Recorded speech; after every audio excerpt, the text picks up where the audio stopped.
موبایل زهر قاتل د ماشوم د پاره. زما لور دا تاسو سره په پلی ګروپ کې دا هغې نه تپوس کوي تاسو بابا موبایل پرېږدي نه پرېږدي.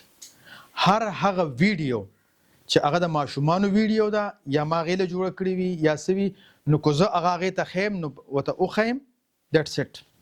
نه کارټون ګوري نه به پکې بل څه ګوري نه به پکې ګیم کوي هېڅ نه کوي. مفتي صاحب ګواه دی زه نه پرېږدم. زه ټولو ماشومانو ته غوسه کېږم.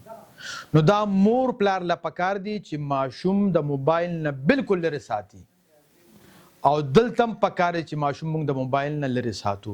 اوس به دله الټرنیټ ګورئ متبادل به ګورئ چې هغه د هغه خوښ وي نو ته به د ماشوم سره کښېنې چې د موبایل نه علاوه څه دا څیزونه د خوښ دي د لوبو کې نو هغه څیزونه به ورته پرووایډ کوي او د موبایل نه به یې لرې ساتي. یو خبره. دویم دغه مور او دغه پلار له پکار ده چې د بچو مخکې موبایل نه ګوري نو دی به خپله ووړي. ما سره بلا ده خو دې داسې ویډیو شته دی چې زما لور کله په جانماز ناستی زما لور به کله کتابونه زما لور به کله په بل څه سره لوبې کوي کله په بل څه سره لوبې کوي. حالانکې د ټولو نه زیات موبایل استعمال زما دی. روزانه په ټیک ټاک فیسبوک انسټاګرام په یوټیوب باندې زما ویډیو 2-3 شیر کېږي خو زما موبایل کې اوس هم فیسبوک نشته.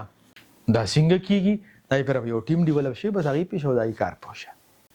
مور پلار چې کور ته راشي نو دی د استاز دی د پرنسپل دی د ډاکټر دی د انجینیر دی د تانیدار کور ته نه راځي.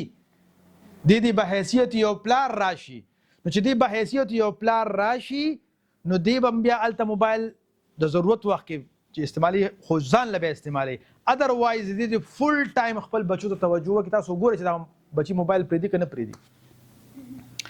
بچی موبایل ځکه استعمالوي چې مور پلار استعمالوي هغه وایي دا به ښه شي وي نو اول یې په دې نیت استعمالوي چې مور او پلار مې استعمالوي ځکه د ما مور پلار غلط کار نه کوي نو راشه دا استعماله او بیا ورته نشه ولګي نو که بیا دغه مور پلار منې کوي خو بیا هغه نه منې کېږي. او ننني تاسو ماشومان وګورئ داسې ماشومان شته چې هغې د سترګو نظر خراب شوی دی ایون د هغې برین هم ډیمیج کېدی شي د اکسس او د استعمال د وجې نه. دا انتهایي خطرناک دی.